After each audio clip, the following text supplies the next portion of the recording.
See each of you here. Welcome. You know, I was reading through the Bible the other day and was impressed by how many miraculous stories there were of divine deliverance for his army when they went into battle. It didn't seem to matter how big God's forces were. If the Lord was with them, they experienced some miraculous victories. Now, the message today I've titled Soldiers and Suicide Missions. And that may trouble you a little bit, but I think you'll see what I'm talking about as we get into it. In the stories of the Bible, we see a lot of battles that look like a hopeless cause. One, of course, that's very famous is the example of David and Goliath. Here you've got this young boy who is going up against a seasoned giant, a mountain of a man who is clad with armor, and it just doesn't really look like the odds are in David's favor. It looks pretty hopeless. Matter of fact, King Saul, when he finally was giving permission to David to go out and fight against the giant, he tried to talk him out of it. 1 Samuel 17:33, Saul said to David, "You're not able to go against this Philistine to fight with him, for you're just a youth, and he's a man of war from his youth." And of course, we all know how that story ended. It's become really a label that's used for many other stories of when some small power is able to overcome some significant power. We say it was a David and Goliath story. When it looks like some small force or some small individual was able to get the victory over a big force or big individual. It seemed like it was miraculous. You never would have put odds on it. But that ended well. Not for Goliath, but for David. He went into battle what looked like it was a hopeless situation, trusting in the victory, and he won. And then, of course, you've got stories in the Bible like the story of Gideon. We love those stories where you've got the small force that is somehow able to get the victory over the big force. You think back in history of like the Spartans. 300 Spartans that held off the Persian Empire until reinforcements could come. And it's just such incredible odds, and they fought so valiantly. Most of them died. But in the Bible, you got the story of Gideon, who with 300 men, well, let me read it to you. Judges chapter 7, verse 12. Now the Midianites and the Amalekites and the people of the east, this threefold confederacy of soldiers came against Israel. They were as numerous as locusts, and their camels were without number, like the sand by the seashore in multitude. Now keep in mind, in the Bible, they often give specific numbers for armies. They'll tell you if the army had 500,000 or 600,000 or 200,000. They can't even give a number for this army. But it does give a number for Gideon's army. And then the Lord said, this is verse 7, Judges 7, the Lord said to Gideon, by the 300 men who lapped, they brought the water to their mouth with their hands, I will save you and deliver the Midianites into your hand. Let all the other people go home. He said, your army's too big. Whittles it down to 300 men. Do you realize what that means? That means we could have fit 3 or 4 Gideon armies in this building that are going to go to an army that represents hundreds of thousands. Who would want to be in that army? Wouldn't that sound like a suicide mission? But if you knew it was God's battle, would you go? Or would you think, did Gideon have his doubts? You've heard about throwing out a fleece. Gideon thought, I really don't want to be the one who's responsible for thinking I saw an angel and maybe I was dreaming.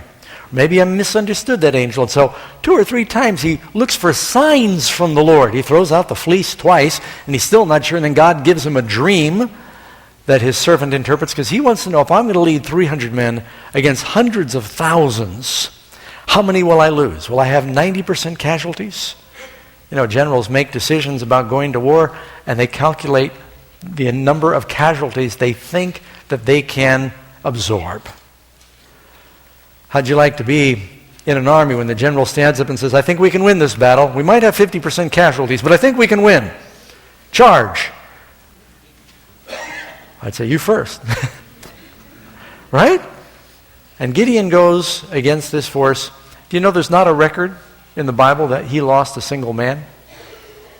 Might have, but it sounds to me like their force all came home. We like those stories.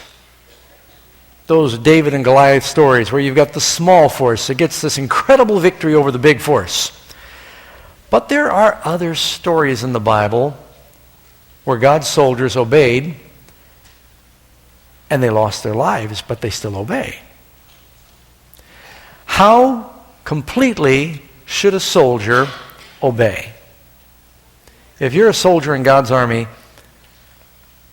do you question his orders? Or do you obey his orders? What if you don't understand them? What if it looks like he's sending you to your death? You know, we often hear about John F. Kennedy, Robert Kennedy. They had an older brother named Joe who was in World War II, and he was a pilot.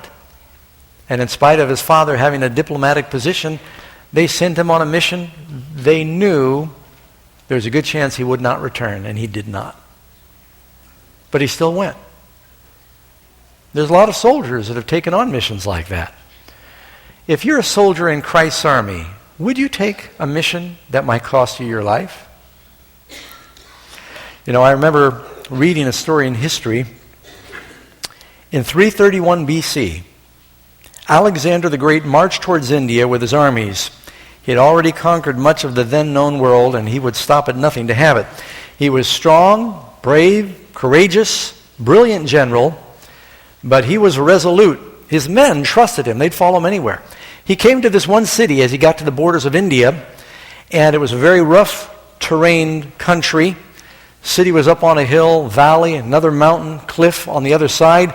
Alexander, with a translator, approached the city wall. King of this city, well fortified, stood on the wall, surrounded by his soldiers. Alexander said, I demand your immediate and unconditional surrender.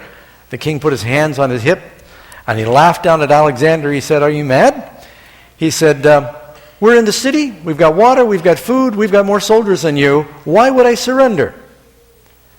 Alexander, without answering, he gave an order to his troops. He got a troop of 100 men to line up on the bluff within full view of the city and the walls on the opposite side of the valley. Steep cliff that dropped off. He asked for those 100 men to line up in single file, and then he ordered them to march forward. And one by one, they marched towards this precipice. And probably a little anxiety, but they continued to march forward.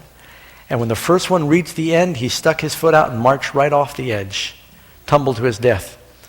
Soon after, the second one came, stepped off the edge, tumbled down to his death.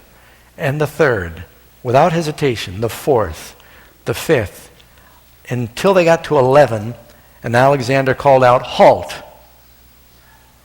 Then probably the other 89 were pretty thankful.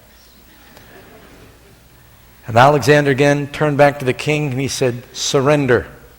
The king quickly consulted with his generals and his men, and they opened the gates and they surrendered. Because they realized that any army that had that much dedication to their king and resolution to die for a cause was not going to give up in taking the city. How committed are we to our king? Will we obey his orders even if we don't understand? Even if it costs us our life? You know, I thought about using that verse in Ephesians 6 to deliver this message about putting on the armor of God. But it doesn't really work. Because when we talk about putting on the armor of God, we always think about protecting ourselves from harm. And really the context of this message is we go into battle regardless of whether or not we are wounded, injured, or die. Because God has ordered us forward, we go. You know, you think about one suicide soldier. He was sort of a Rambo as opposed to being part of any platoon, and that was Samson. Samson often went against incredible odds. He went out against the whole army single-handedly. Nothing else like it in history or the Bible. Broke the ropes